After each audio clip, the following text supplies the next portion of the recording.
bem você, leitor e leitora do Portal da Holanda? Eu sou Humberto Amorim, hoje é segunda-feira e a gente começa um novo ciclo de entrevistas que vai de hoje até sexta-feira com o pé direito. Sabe por quê? Porque mais uma vez nós conseguimos trazer para todos vocês, para os milhares, milhões de vocês que a partir de agora estão prestigiando esse trabalho, um assunto que me fez lembrar uma historinha interessante. Não é bem uma história, foi uma coisa que eu ouvi envolvendo crianças. E hoje nós vamos falar sobre crianças também nessa entrevista. O que eu ouvi foi o seguinte: um elefante incomoda muito. Muito, muito, muito. 2 elefantes incomodam muito mais. 3 elefantes incomodam muito mais ainda. Todos vocês conhecem essa historinha, né?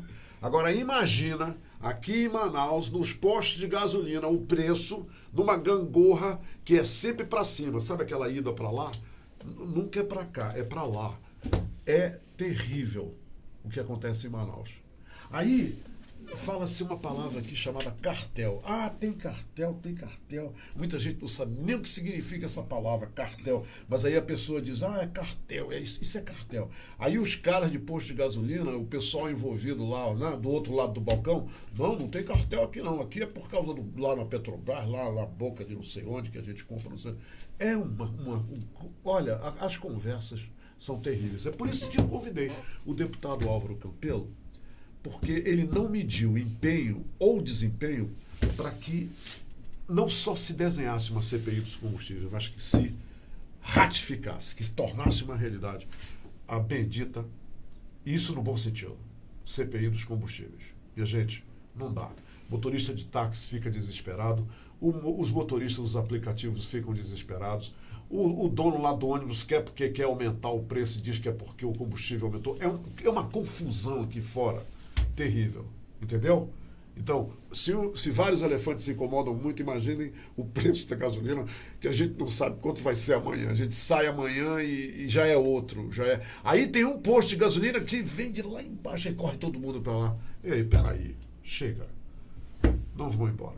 O deputado vem aqui para nos esclarecer muitas coisas. E eu acredito, isso no início dessa entrevista eu quero deixar bem claro para vocês, eu acredito, do fundo do meu coração, que o pizzaiolo, que de vez em quando passa lá na Assembleia Legislativa, ele não vai, desta vez, né, se envolver com os deputados envolvidos nessa CPI. Até porque tanto o Álvaro Campelo quanto a Joana Dark me representam. A mim também eles representam lá na Assembleia. E eu digo isso, entendeu? E não quero ser simpático nem com ele, nem com vocês, nem com ninguém. Eu digo isso porque essa é a minha convicção. Eu volto já. Se quero te amar e te amar, e te amar muitos anos, cuida bem de mim. Então misture tudo dentro de nós. Ok, gente, olha nós aqui outra vez. Aí agora o deputado só me olhando ali, esse cara. Mas eu quero começar essa entrevista. E assim, a descontração, deputado, é uma marca desse nosso trabalho do Hora H, aqui no Portal da Holanda. Eu quero começar essa entrevista fazendo o que não deu para eu fazer, porque caiu no domingo. Eu quero cumprimentar meus aplausos a todos os jornalistas, a todos os comunicadores, até aquele cara que distribui aquele papelzinho na rua, né, o cara que está na frente da loja, atenção, aqui, 2 a 10 reais. Você que fala nas rádios, você que fala nas vozes aí na beira da praia, à beira do Rio Negro, você que faz qualquer tipo de trabalho, escritores, poetas, você que se comunica de uma forma ou de outra. Parabéns pelo Dia do Jornalista, porque jornalista para mim é todo mundo que faz isso. Comunicou, atravessou uma informação, para mim é jornalista. Então, para todos vocês, em nome, através de um grande comunicador no Amazonas, eu faço esse momento aqui de reconhecimento, de aplauso a todos os jornalistas. Deputado, agora vamos lhe dizer o seguinte: seja muito bem-vindo aqui no Portal da Holanda. Espero que ao longo desses 4 anos você volte aqui outra vez. Poxa vida, amém. Obrigado a você, obrigado a toda a equipe do Portal da Holanda. É importante esse espaço para a gente divulgar, para a gente esclarecer a questão da Comissão Parlamentar de Inquérito, que não é uma demanda minha, que não é uma demanda da Assembleia. É uma demanda do povo do estado do Amazonas que cobrava há muito tempo um posicionamento firme em relação ao que a população, que todos nós que somos consumidores, vemos diariamente. O que se vê é um nivelamento de preços de ponta a ponta. Se você hoje sair da Zona Leste e for a Ponta Negra, sair do centro da cidade e ir até a Cidade Nova, você vai ver uma sequência de postos com o mesmo preço. Até nos centavos, né, deputado? Sem dúvida alguma. Isso nitidamente é uma ação orquestrada que impede que o consumidor possa escolher aquele combustível que cabe no seu bolso. Nós todos ficamos reféns de um segmento que nivela esses preços. Agora, como você falou, para a caracterização de um cartel, não basta apenas o nivelamento. O nivelamento é um dos itens, é um dos pontos.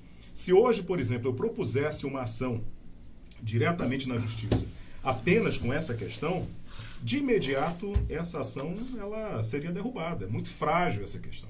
É por isso que a Comissão Parlamentar de Inquérito ela tem o poder de interrogar pessoas, né, todos que compõem o segmento dos postos de combustíveis. Ela pode, de repente, pedir a quebra de sigilo bancário, sigilo telefônico, sigilo fiscal. Ela vai até o interior, né, para verificar situações muito pontuais. Hoje não se pode fazer isso, né?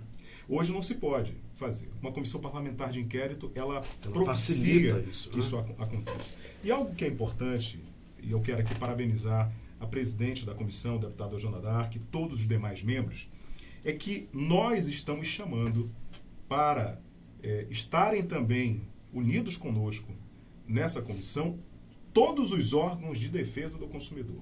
E aí nós temos os PROCONs do Estado e do município, nós temos a Delegacia do Consumidor, nós temos o Ministério Público, Defensoria Pública, a Agência Nacional de Petróleo, o IPEM, e também nós estamos contando com o apoio da Polícia Federal para nos dar todo o suporte. Até porque, Humberto, como você falava no início, e com todo respeito aos pizzaiolos e donos de pizzaria, eu não tenho vocação para bater massa e nem para servir pizza.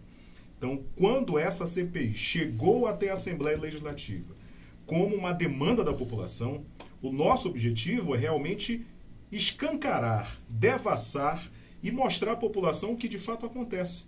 Porque vamos imaginar que ao final da investigação se conclua, olha, o que acontece com relação aos preços nas bombas de gasolina não é caracterizado como cartel. Tem uma outra explicação. Pode ser de ordem tributária, pode ser de ordem fiscal, pode ser de ordem logística, e o que faz com que a gasolina tenha essa variação, tenha essa uniformização e tenha esse aumento semanal é X. Nós vamos expor isso à população.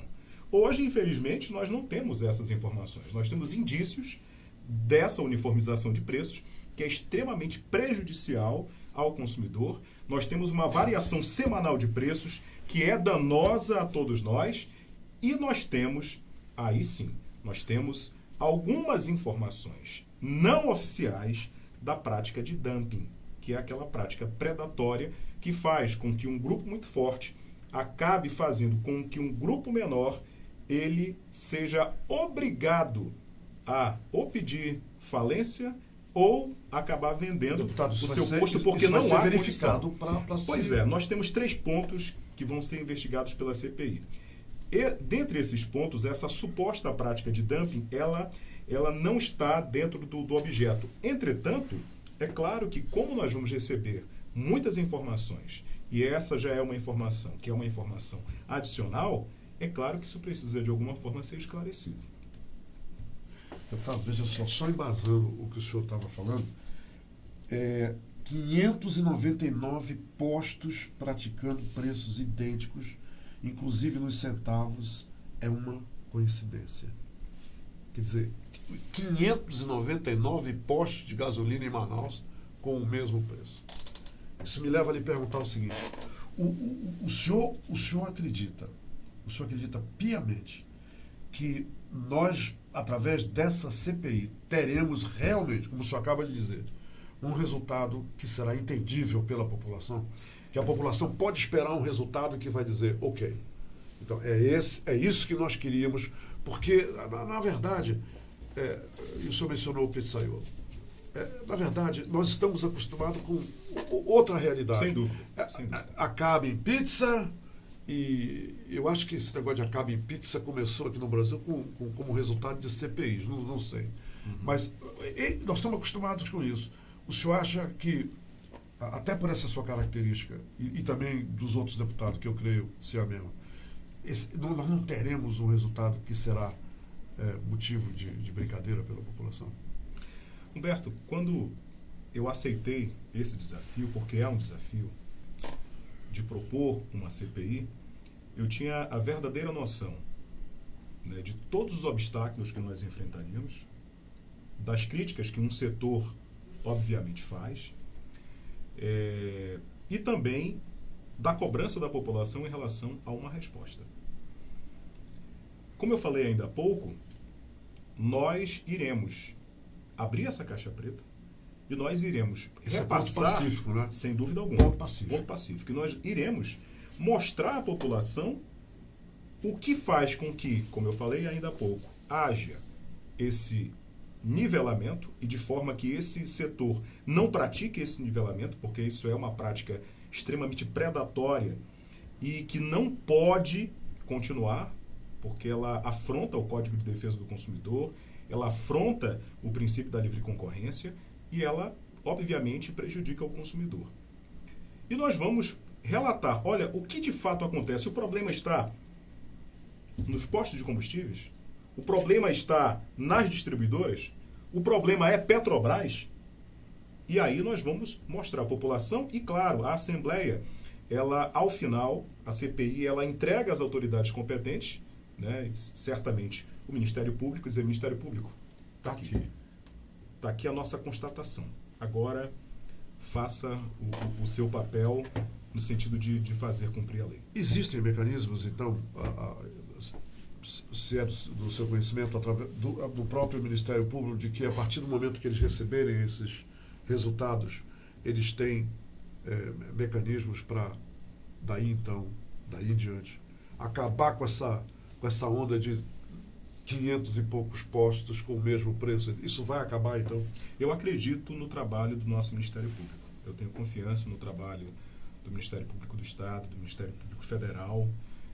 Nós temos também grandes parceiros dentro do Ministério Público do Estado, o doutor Otávio Gomes, a doutora Sheila também é uma grande parceira nossa, e são pessoas que estão realmente imbuídas do verdadeiro sentido de fazer valer a lei, de fazer valer, de trazer benefícios para a população. Então, com relação a isso, eu estou muito tranquilo. Agora, é óbvio que nós precisamos que todos os órgãos estejam irmanados, estejam envolvidos, no sentido de que esta comissão parlamentar de inquérito possa efetivamente trazer os resultados que a população espera. E penso eu que todos nós estamos aí realmente unidos, e é um desejo de todos que nós possamos trazer esse resultado que todo mundo aguarda. Uma manifestação aqui interessante, deputado Humberto, acabei de ouvir o que você falou. Pergunta do deputado o que faz ele acreditar que essa CPI não acabará igual a tantas outras. Muitos falaram, muitos disseram e não deram em absolutamente nada. Humberto, acho que hoje nós vivemos um novo momento no país. As últimas eleições atestaram que hoje o eleitor, o cidadão, ele exige uma nova postura dos homens públicos. Exige uma nova postura. O senhor sente isso no seu mandato? Dá para sentir sem isso? Dúvida alguma, sem dúvida alguma. Que as pessoas estão seguindo o seu mandato? As pessoas que votaram Sim, no acompanham, principalmente pelas redes sociais. Né? Eu estive no sábado, domingo e na manhã de hoje também, numa visita a Silves, Itapiranga, São Sebastião do Atumã e Urucará. E é impressionante como as pessoas sabem o que nós estamos fazendo, sabem dos projetos de lei, do conteúdo dos nossos pronunciamentos, das nossas ações, da comissão que eu presido, que apesar de eu não ser de eu não ser presidente da Comissão de Defesa do Consumidor, sou membro titular da comissão, mas eu presido hoje a Comissão da Criança, do Jovem e do Adolescente. Então, as pessoas estão atentas. Hoje, a rede social, ela propicia isso. Então, os órgãos de imprensa, eles nos ajudam muito. Quando os órgãos de imprensa acompanham o passo a passo da CPI, de repente eles fazem alguma crítica, alguma sugestão, também faz com que nós possamos adotar, né, uma nova rota, uma nova postura. Então eu penso que esse novo momento político, ele exige isso dos homens públicos. Ele exige que uma resposta efetiva seja dada. Como eu falei, o verdadeiro motivo de toda essa questão, ele vai ser revelado. A gente não sabe ainda, tem uma ideia do que possa ser, mas, ao final, o motivo, a razão, né, de toda essa confusão no segmento, ele vai ser revelado e vai ser entregue à população. E nós precisamos, Humberto, da ajuda da população nesse momento.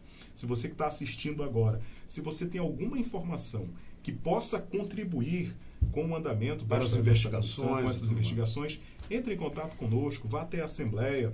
Se você é dono de posto de combustível e você, por algum motivo, ou você sofre pressão, ou você está sendo forçado a alguma prática que não é uma prática republicana, também nos informe. Nós precisamos dessas informações, porque é a partir daí, dessas informações, que muitas vezes as pessoas não têm coragem para revelar, que nós vamos poder trabalhar da melhor maneira possível. Deputado, o senhor falou em algumas cidades do interior. O senhor é um deputado estadual. Essa CPI é uma CPI que está sendo constituída dentro da Assembleia Legislativa do Estado do Amazonas. Ela vai também alcançar o que está acontecendo em termos da cobrança de combustível, de gasolina e tudo mais, no interior do Estado, porque se os preços são absurdos em Manaus, nós sabemos que lá no interior são preços que apavoram qualquer um. Na Calha do Juruá, a gasolina já está chegando a R$5. E eu ouvi isso de uma pessoa de lá me revelar o seguinte: isso aqui não é caos, não, é verdade. Nós já estamos abandonando o motorzinho de rabeta. Estamos voltando ao remo porque nós não estamos mais aguentando. Não podem pagar o combustível. Eu falei R$5, perdão, R$7.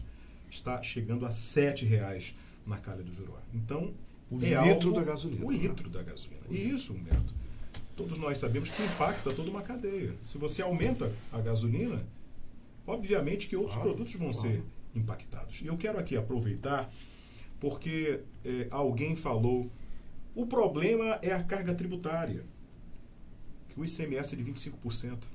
Eu fiz uma indicação ao governador do estado para que haja uma redução progressiva do ICMS em 2% ao ano. Isso não impactaria, Humberto, o orçamento do estado. Por quê? Isso foi feito já. Já foi. Eu fiz uma indicação ao governador Wilson Lima. Porque nós voltaríamos, ao final dos 4 anos, ao patamar dos 17% que anteriormente havia. E é óbvio que quando você reduz a carga tributária, nós imaginamos que o preço final ao consumidor também seja reduzido. Esse seria o compromisso. Seria reduzido. E aí alguém pode dizer, mas como é que fica o governo hoje, que passa por uma situação complicada, o orçamento magro, né, o rombo que dizem que há? Como é que ficaria? É óbvio que isso vai forçar o consumidor a consumir mais. Se reduz o preço, o consumidor ele vai abastecer mais. Ele vai procurar mais os postos de combustíveis.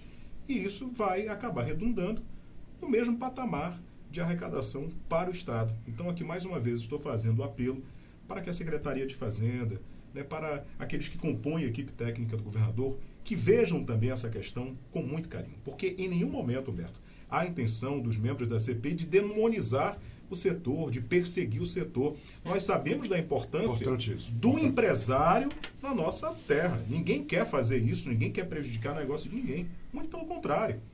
Né? Dessa forma, eu acho que nós estamos até ajudando o setor a melhorar a sua forma, como está conduzindo, e, obviamente, fazendo com que o consumidor ele possa abastecer mais, que ele possa comprar um carro mais potente. Hoje muita gente, vou comprar um carro 1.0 porque 1.6 eu não aguento. Sim.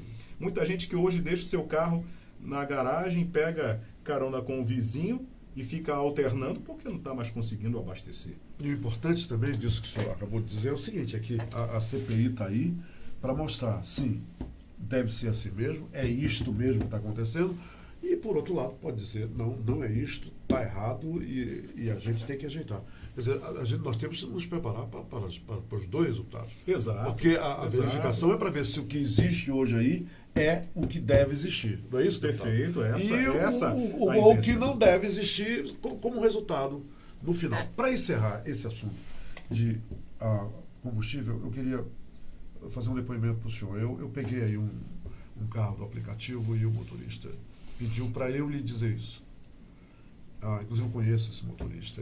Ele me pediu para lhe dizer o seguinte, que devido a essa gangorra incrível dos preços dos combustíveis, tem muita gente nesses aplicativos, muitos motoristas que estão desistindo porque não estão aguentando trabalhar, já que o preço das corridas do aplicativo realmente baixou, eles não estão conseguindo devido a essa inconstância nos preços da gasolina. Olha só. Você vê um prejuízo que está aí ocorrendo. E segundo ele me falou, não sei se é fato, mas existem 50 mil hoje, só do Uber em Manaus, 50 mil motoristas. Eu vou até verificar isso, que isso dá... Hein, Priscila, não dá uma ótima reportagem esse negócio? Agora imaginou, Humberto, essa informação realmente sendo uma informação que procede, você ter 50 mil pessoas abastecendo mais com a redução... Só de um grupo, né? Só de um grupo. Então, nós teremos certamente pessoas mais dispostas a entrar no segmento. Sim. Né? Nós teremos geração de emprego, porque o dono do posto ele vai poder ampliar. Claro. Né? Então, nós temos uma série de consequências benéficas a todos nós. Bem, eu quero desejar, então, à deputada Joana D'Arc, ao deputado Álvaro Campelo e também a todos os deputados que fazem parte da CPI, que os resultados realmente sejam assim. E nós estamos aqui à disposição. Isso aqui eu estou dizendo até para a Priscila, dizer aos outros assessores que nós estamos à disposição para uma janela aberta para a gente conversar sobre esse assunto a qualquer momento, desenrolar dos acontecimentos, tá bom? Lá na Assembleia Legislativa. Falamos em criança. Por que o senhor disse para mim, Humberto, eu também estou envolvido numa comissão muito importante que tem a ver com as crianças. Nos fale sobre isso, deputado. Humberto, é com tristeza que eu falo que nós temos ocupado aí rádio, jornais, TV, enfim, o Amazonas tem sido destaque por causa do aumento da violência contra a criança e contra o adolescente.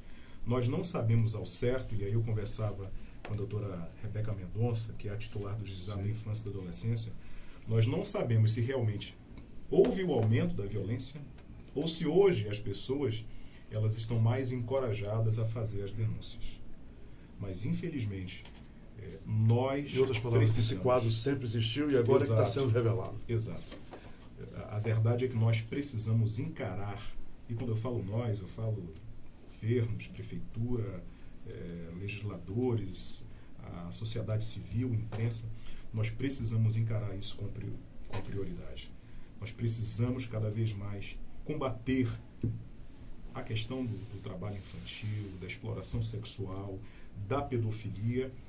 E, quando eu falo isso, eu estou falando de Manaus, mas estou falando, obviamente, do interior do estado, onde eu conversava com conselheiros tutelares de São Sebastião do Atumã, que não podem, por exemplo, atender a um chamado, a uma denúncia na comunidade de Santana, porque não dispõe de gasolina nem de uma lancha para poder ir lá. Então, a criança, ela está sendo violentada. Como chegar no local, eles não têm como chegar ao local por falta de condições. E aí, esses casos, eles vão sendo esquecidos, né? As pessoas, os criminosos veem que, né, vale a pena continuar cometendo esses atos porque acreditam na impunidade. Então, é um desafio que nós temos agora nesta comissão de fazer valer efetivamente os direitos dessas crianças e fazer com que essa rede protetiva da criança e do adolescente ela tenha condições de fazer valer o que determina o Estatuto da Criança e do Adolescente. Como é que na prática, deputado, essa comissão está trabalhando? Nós começamos um trabalho... Vocês têm voluntários? Como é que é? Os nossos assessores, tanto do gabinete quanto da comissão, eles estão cientes do trabalho constante que nós estaremos realizando. Iniciamos isso no Carnaval, nas bandas e blocos, juntamente com a delegacia especializada da criança e do adolescente, com os conselhos tutelares. Ficou visível isso no carnaval também, deputado? Que essas crianças estavam soltas no carnaval e por aí? Nós fomos até as bandas justamente para fazer uma blitz mais pedagógica. Sim. Né, e fazer com que os pais se conscientizem de que aquele local não é local para a criança estar, não é o local para a criança frequentar, de que a criança não pode trabalhar nem neste local e nem em outro. Sim. A criança tem que estar na escola, a criança tem que estar brincando. E nós estamos iniciando, a partir deste mês, no próximo dia 25, eu vou estar em Envira, realizando audiências públicas nas cidades polo, para que todos aqueles que de forma direta ou indireta atuam nessa área da criança e do adolescente possam ter condições, possam ter conhecimento de que a partir de agora já existia, mas com uma outra postura, existe uma comissão que estará recebendo todas essas denúncias, todas essas demandas, e que tem o objetivo de que essas crianças sejam realmente protegidas, salvaguardadas, que não seja um tema colocado em segundo plano, como infelizmente se colocava. E serão itinerantes essas reuniões? Serão itinerantes, serão mensais. O senhor escolhe o município, todo mês vai lá? Isso, nós escolhemos o município polo ali da Calha, convidamos todos os demais municípios, prefeitos, vereadores, Ministério Público, Defensoria, os juízes da infância e da juventude, né, para esse debate, né, reacender essa pauta que durante algum tempo ela ficou esquecida e que agora cada vez mais a gente precisa se preocupar, porque os índices são alarmantes, Humberto. São alarmantes. Que pena. Eu entrevistei aqui a titular da Delegacia de Crimes contra a Mulher, a doutora Débora Mafra, e ela disse uma coisa que assusta, mas também é interessante, é que essas ocorrências de violência doméstica, elas são mais comuns nas casas, nos bairros distantes, onde o próprio marido, às vezes, ele acha que é intocável justamente porque está distante de tudo, a impunidade, ele conta, mora em zona vermelha, mas ela também alarmou aqui, dizendo que muitas dessas famílias deixam essas crianças trancadas em casa um dia inteiro. Umas mães e pais saem para a festa, outros para trabalhar. A comissão também já tem uma preocupação com isso. Ela disse que o número é grande de crianças que ficam em casa o dia inteiro trancadas porque os familiares vão embora. E sabe algo que é extremamente preocupante? É que esses pais e essas mães, na cabeça deles, isso é normal. Não há crime, né? Não há nenhum problema em deixar as crianças sozinhas, dentro de casa, sozinhas, cuidando de outras abandonadas. É uma necessidade dizer, olha, ou eu vou trabalhar, ou eu passo fome com as crianças. Elas não conseguem entender que isso é proibido pelo Estatuto da Criança e do Adolescente, que ela está fazendo mal à criança, expondo a criança a riscos desnecessários. Tem toda a razão. Infelizmente, é preciso fazer um trabalho, inclusive, que nós já detectamos isso, de informação, de conscientização. Né? De conscientização dessas pessoas. E você falava, Humberto, a respeito do agressor dentro de casa com relação à mulher. Mais de 90% dos casos de estupro, de pedofilia, de abuso sexual, eles acontecem dentro de casa, seja pelo pai, pela mãe, pelo tio, padrasto, pelo avô, enteado, né? Pelo vizinho. Ele está ali bem próximo. Então, o perigo está dentro de casa. O inimigo mora dentro de casa nessas questões. E os monstros, né? Os monstros estão ali. E muitas vezes a criança ela é tão inocente que ela não revela isso porque ela acha que é normal. Na cabeça dela e outras um carinho. São ameaçadas, estão com medo. Exatamente. Se você fizer isso, eu mato teu pai, eu mato tua mãe, mato você. Exatamente. Deputado, tem duas coisas que me incomodam muito, e hoje vindo para cá, voltou a me incomodar. É o seguinte, na entrada do Tiradentes, do Conjunto Tiradentes, tem uns garotinhos jogando limão todos os dias, de segunda a segunda, ali, jogando limão. Agora tem umas senhoras, eu vi hoje isso, umas senhoras com crianças nos braços, bebês, e uma placa: sou venezuelana, preciso de ajuda, preciso de emprego, preciso de diária. Aqui na frente do Macro, vindo para cá, eu vi na sexta-feira, eu até parei e pedi para ele, um senhor e uma senhora com carrinho de bebê, com bebê dentro, debaixo de um sol, esse sol que racha a catedral aqui de Manaus. E ele com chapéu, e eu não resisti, disse: por que o senhor não bota o chapéu na criança e o senhor fica sem chapéu? Ou o senhor pede para as pessoas no carro lhe darem um chapéu de presente? E é grande o número, na frente da UFAM, da Universidade Federal do Estado do Amazonas, de mulheres com bebês dentro de carrinhos. Se o senhor passar lá, deputado, e aqui, como eu venho todo dia nesse trajeto, eu vejo mais. Em sua grande parte venezuelanos, né? A grande parte. O senhor vem desde o Tiradentes, passando pela Feira do Colorado, subindo aqui, já descendo em direção ao Portal da Holanda, ali na universidade, aqui no Macro. Essas crianças estão dentro de carrinhos de bebê, elas estão ali ou nos braços das mulheres, ou penduradas nessas mulheres, debaixo do sol. Eu quis fazer esse registro para o senhor, na sua comissão, pedir para dar uma olhada nisso. E talvez alguma coisa possa ser feita. Sem dúvida. Acho que porque as pessoas passam ali, dão uma moeda e acabou, e vão embora. Nesse caso, a Secretaria de Ação Social, tanto do Estado quanto do município, precisam tomar as medidas necessárias para evitar esse tipo de situação. Se os pais precisam estar ali, eu entendo, eu compreendo isso. Agora, aquelas crianças ali, elas não comovem ninguém, aquelas crianças ali, é uma grande injustiça contra elas debaixo daquele sol e tudo mais, daquele jeito, elas vão adoecer, elas vão morrer, deputado, eu acho. Sem dúvida. E a gente precisa fazer alguma coisa. Você tem razão. E eu confio que o senhor, Você tem razão. a sua comissão, veja aí. E é só um trecho da cidade que eu vi isso, né? Claro. Eu estou lhe contando só um trecho. Mas eles estão, infelizmente, devido ao que ocorreu no país deles, eles não estão aqui por vontade própria, eu sei. Eles não estão passando por isso porque querem, mas porque foram obrigados a isso.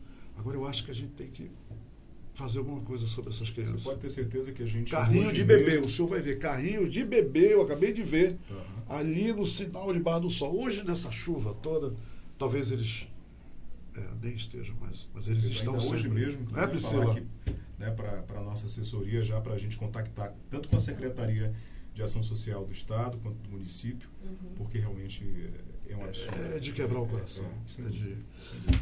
Deputado, adorei. Primeira vez que eu lhe entrevistei, eu adorei lhe entrevistar. E agora, o que eu não lhe perguntei, o que o senhor acha que deva dizer aos milhares de leitores e leitoras do Portal da Holanda, por favor? Humberto, mais uma vez, eu quero aqui agradecer a você pela sua gentileza de a gente poder ter esse espaço para conversar, para debater, agradecer a toda a equipe que nos recebeu muito bem e dizer à população que você também deve participar ativamente das atividades da Assembleia Legislativa do Estado, né? Vá até a Assembleia, visite a Assembleia, participe das audiências públicas, das discussões, visite os gabinetes, entre em contato conosco pelas redes sociais, contribua, colabore, critique, porque você faz parte também desse processo, né? Fazer com que as pessoas saiam um pouco da rede social, né? Porque às vezes é uma situação extremamente confortável de você ficar criticando, mas vá para a ação, colabore também, pode sugerir, pode criticar, pode debater. E o que é legal, Humberto, é que quando eu faço esses convites, muitos atendem e nos visitam, levam ideias, levam sugestões, né? Principalmente os jovens, né? Muitos jovens têm ido, jovens universitários têm ido, colaborado conosco, sugerido muitas ações, muitas pautas. Isso enriquece o processo. Isso faz com que o mandato ele seja, além de participativo, ele tenha qualidade, porque você está ouvindo diretamente ali a população.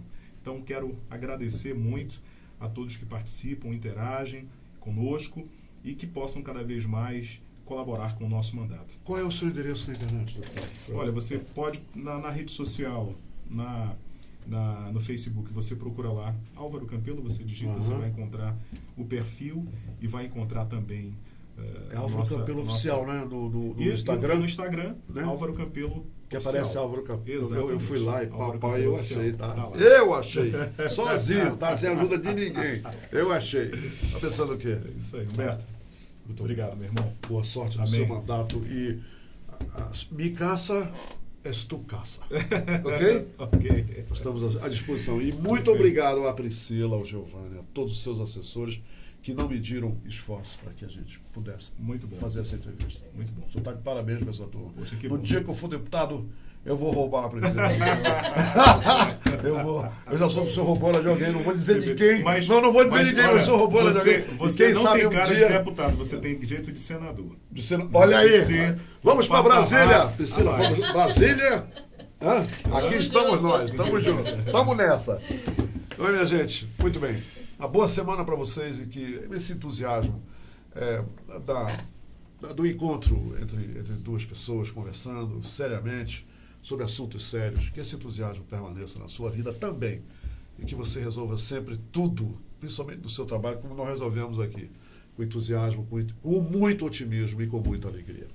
Amanhã eu estarei de volta a partir das 2h da tarde e vou entrevistar, deputado, um cardiologista pediátrico, um cardiologista especializado em operações, em tratamentos, em recomendações. A expertise dele é toda voltada para as crianças e é um tema maravilhoso. Amanhã aqui. Tá bom, deputado? Tá certo. Se eu tiver tempo, Com certeza. dar um pouquinho da tua Estarei audiência. ligado. Né, Priscila? Aí aumenta aí, né? Os números aqui do Portal do Orlando. Ok, gente? Até amanhã, então. Grande abraço para vocês e paz e equilíbrio, tá?